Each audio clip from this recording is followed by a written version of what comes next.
What's up, guys? I'm going to show you guys all the different ways of connecting the Eero Pro 7 by actually showing you guys the connections. I have a bunch of Ethernet cables right here that I'm going to, again, show you guys everything. I'll show you guys how to expand your Ethernet ports using a switch.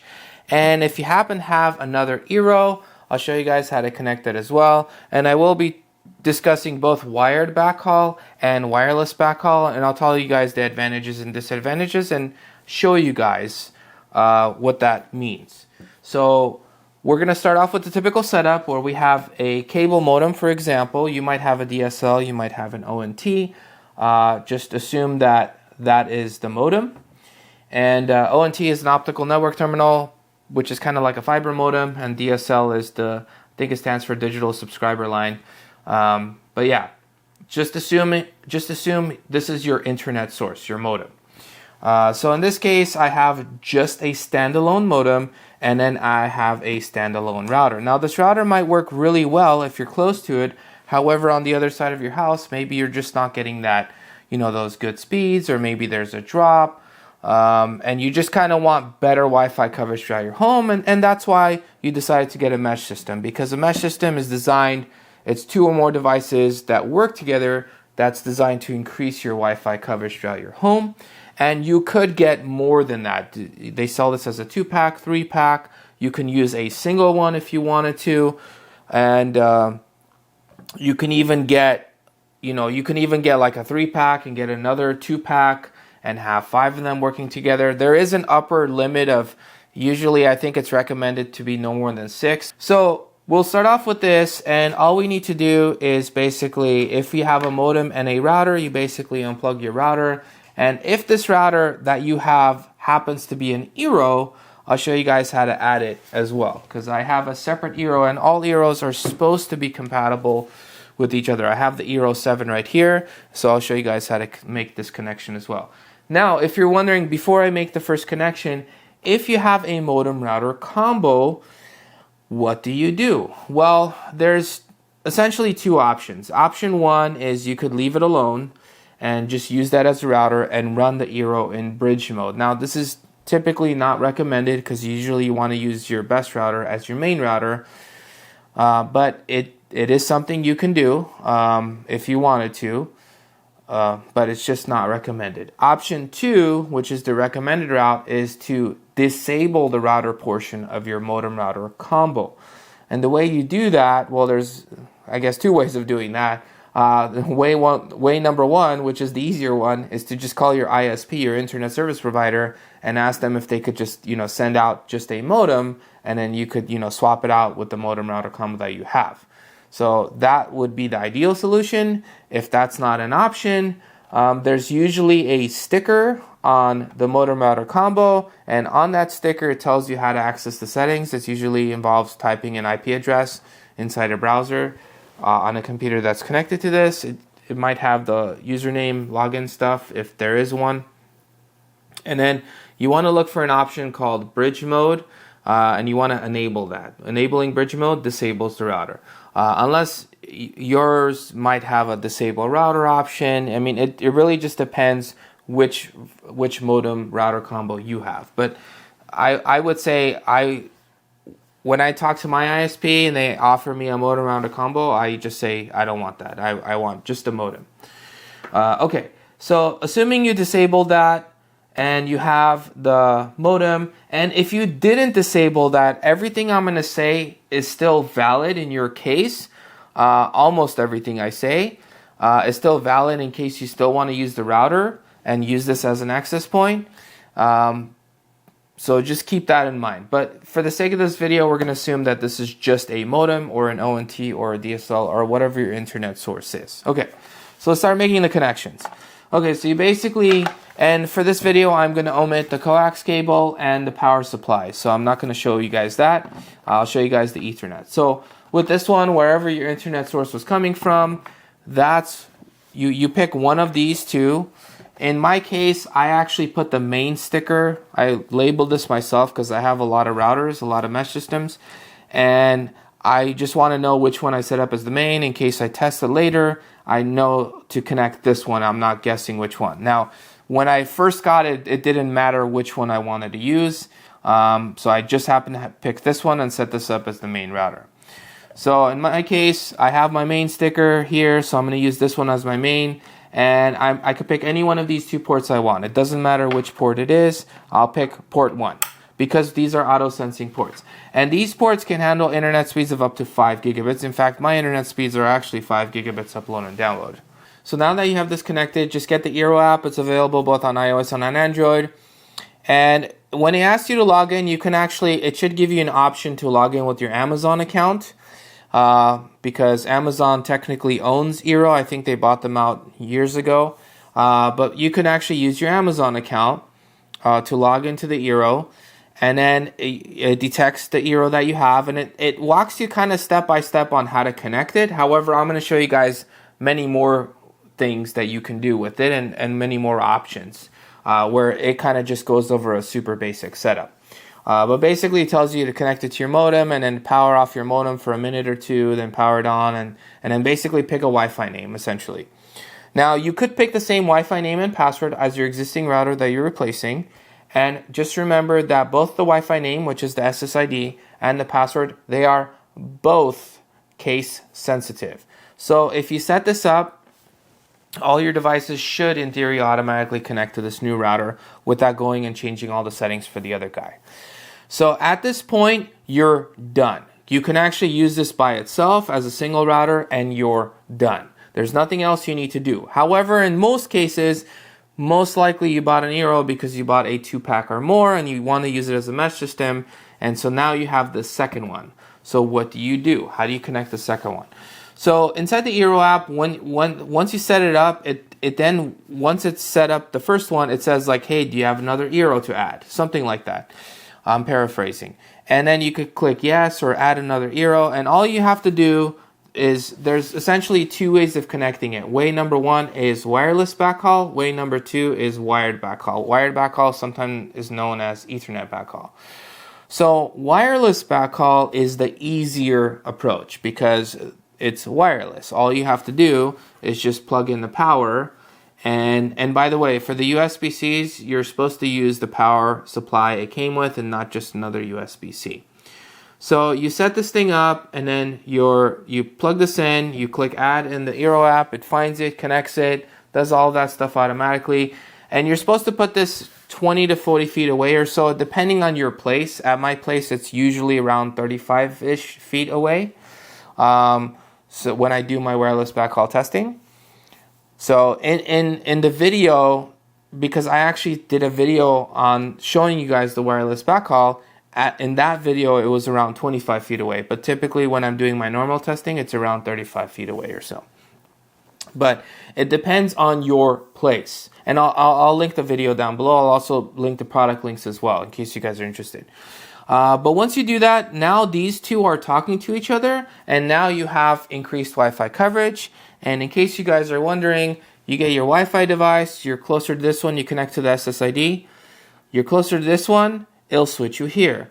When you walk to the other room, if you're closer to this one, it will switch you here. It might take 30 seconds to a minute, but it will switch you. It's like, oh, okay, there's a better connection if I switch you here. There is nothing you need to do for it to happen. All you need to do is just wait like 30 seconds to a minute and it'll switch you. There's not like, you don't need to go like, oh, I'm closer to this one, let me connect to this guy's Wi-Fi. No, you don't need to do any of that. It's all automatic. You basically connect to one Wi-Fi name, and when you walk throughout your house, you might even have 5 of these. It will switch you automatically to the one that it thinks is the best optimal connection, basically. So there's that. So now, a common question I get asked is, okay, this guy's wirelessly talking to this one. Can I use its Ethernet ports? And the answer is yes. You can actually use its Ethernet ports. Let me bring in a wire. So you can actually pick any one of the 2 that you want, plug it in, and plug this into another device. And in fact, if you do this, assuming your device is fast enough, this can actually yield better speeds than if you were to just Wi-Fi connect to it. The reason for that, and again, this actually, it matters the device you're using, and this is the video I was talking about that this guy was 25 feet away from this during the testing. I will link that down below so you guys could see what I'm talking about. But basically, By using an Ethernet cable, you're reducing one wireless hop. So if I have a Wi-Fi device, assume this phone is a laptop for a second. Let's just assume this is a laptop. So this laptop is wirelessly talking to this one, and then this guy is wirelessly talking to this one. Then it's going through this Ethernet cord to the modem to access the internet. Okay? So you have two wireless hops. Whereas if you connected this supposed laptop to the Ethernet, now you've eliminated one wireless hop, because now you're going from this computer via Ethernet through a wire to this, and then this is just wirelessly talking to this one. And so you have now eliminated one wireless hop, and typically, not always, but typically that's going to yield better results. You could also use the second port as well to connect another device. So if you wanted to connect, the first one to your computer, the second one to, I don't know, let's say your PlayStation 5, well, you could do that. You can also connect this port as well to some device. And if you connect, get my Ethernet cables here. If you connect this port to another device, this port, assuming your device can go fast enough, can in theory, depends on your internet speeds as well, but can in theory actually yield better results. So let me give you an example in my case. So my internet speeds happen to be 5 gigabits per second. So my modem, I have an ONT technically, but basically my ONT comes in and gives this 5 gigabit internet speeds, and these are up to 5 gigabit speeds. So it takes in the 5, and then from this one, it comes out as 5. And when I connect this to my computer that can go up to 10, I get almost those full 5 gig speeds. Now, if I connected, I'm going to move this cable. If I connected my same computer to this wireless backhaul node, it's going to have more trouble getting to those 5s. And the reason is because there is one wireless hop. So even though this is wired to my computer, there's a wireless hop, so it's not going to be as fast. Okay. Next we get to, well, I really like the Eero, but it doesn't have a lot of Ethernet ports, and I have more Ethernet devices. How can I expand the Ethernet ports? And the answer is, you need a switch. Now, this happens to be a NETGEAR switch. You could get a NETGEAR switch, you could get a TP-Link switch, you could get a D-Link switch. There's different switches. The brand name technically doesn't matter. All you need to do is get a switch. Now, if your goal is to just expand your Ethernet ports, you want to get an unmanaged switch. And the reason why you want to get an unmanaged switch is because it costs a lot less. You could get a managed switch. It'll work just fine. However, that costs a lot more. And the reason why a managed switch costs more is because you can separate out ports if you want to. And some managed switches have power over Ethernet, like this one. Doesn't mean this is going to work over power over Ethernet, but if you have a device that happens to have power over Ethernet, work over power over Ethernet, like some security cameras, you can actually power them using this switch. So there are things you get with a managed switch, and not every managed switch supports PoE, but you could get ones like this one that does support it. Now in my example, this happens to be a managed switch, but we're going to use it like an unmanaged one, because you could get this one and just use it just like an unmanaged one, except you're paying a lot more money for it. That's why I say it's better to get an unmanaged one if your goal is to get more Ethernet ports.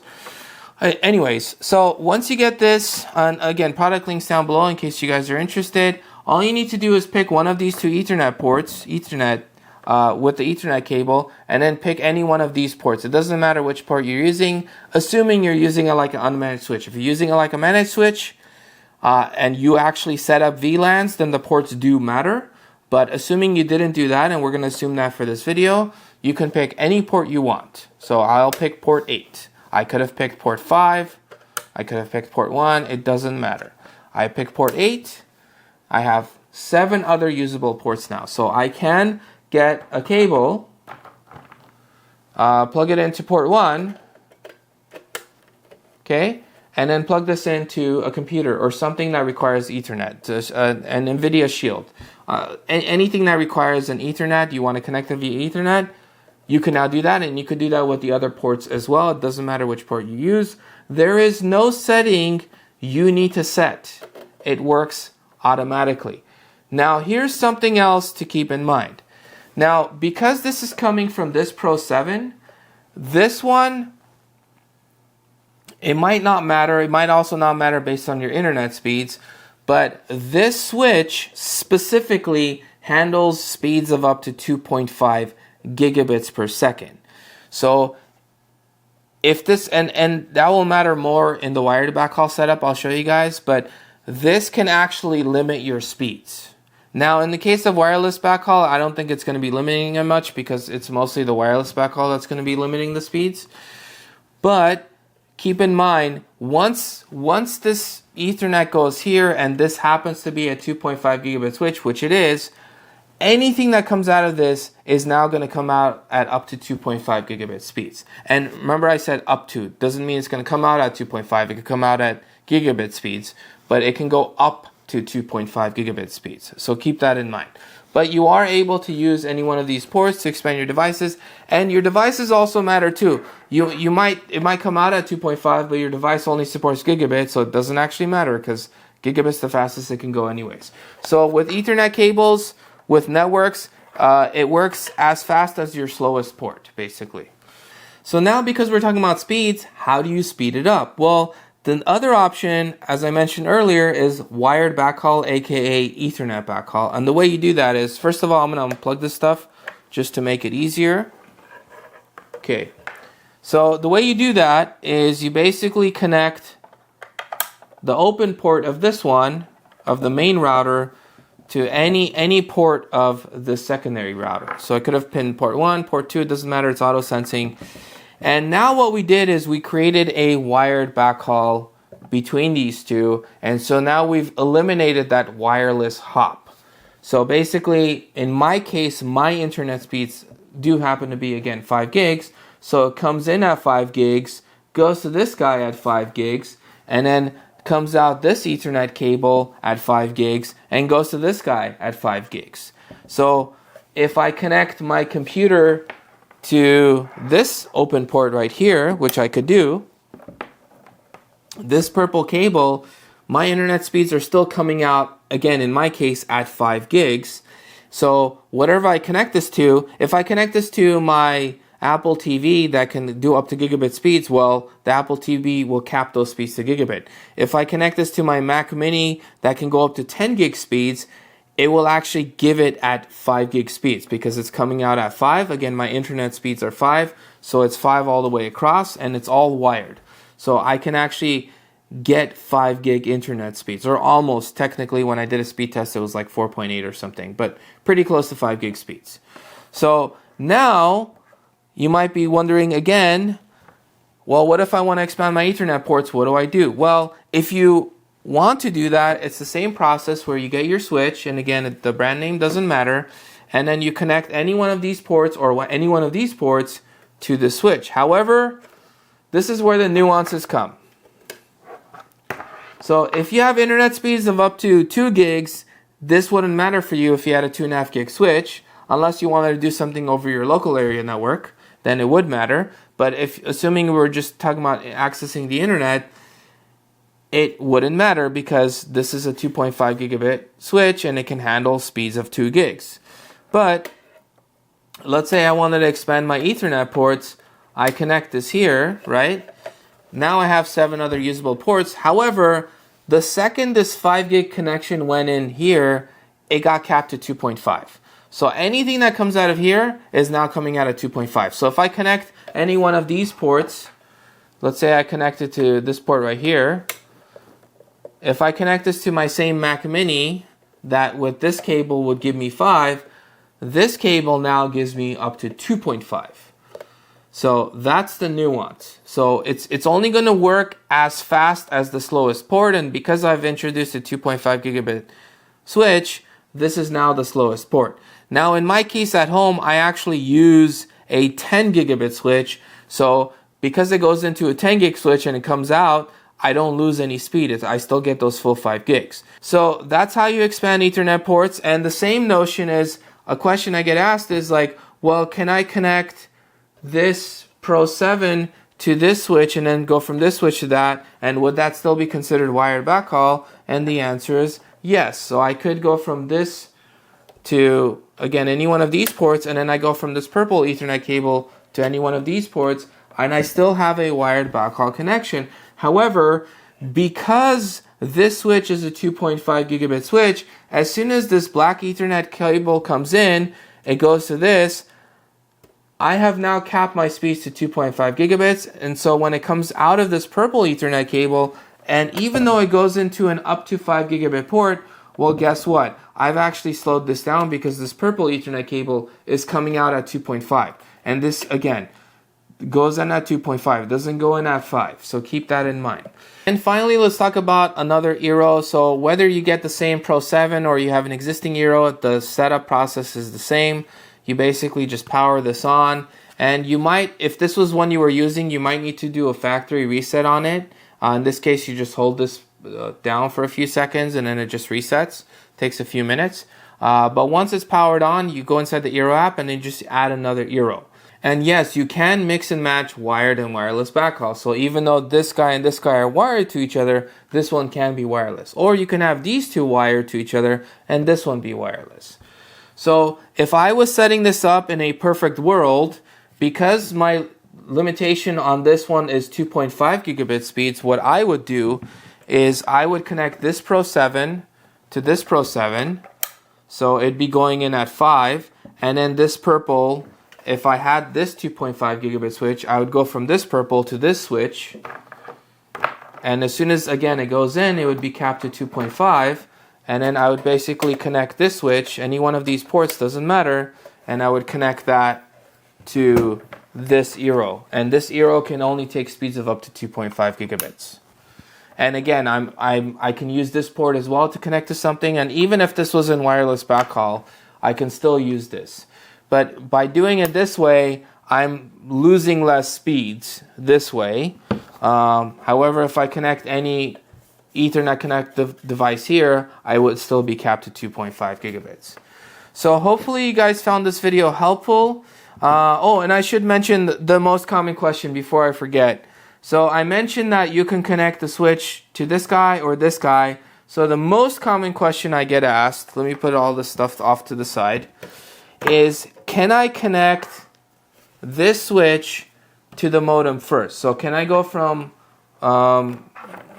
let's disconnect some of these just so it's less cluttered. Okay, let's just assume this is a wired backhaul. So can I connect my modem to the switch first, and then from the switch go to these two Eeros, right? So let's say I have, this one goes here, and then bring the purple cable, and then I connect this here. So they're all wired to each other, right? So will this work? And the answer is no, it will not. The router must come first. The router must be connected to the modem. The only way this will work is if you had a modem router combo and you didn't disable that and you were running the Eero in bridge mode. Then that router would tell this guy what to do, which would tell these guys what to do. So basically, the only way this is going to work is if you have the modem router combo and you don't disable that. But again, that's not the recommended way. So in this case, if you're running the Eero as the main router, which is the recommended way, you cannot connect your switch first.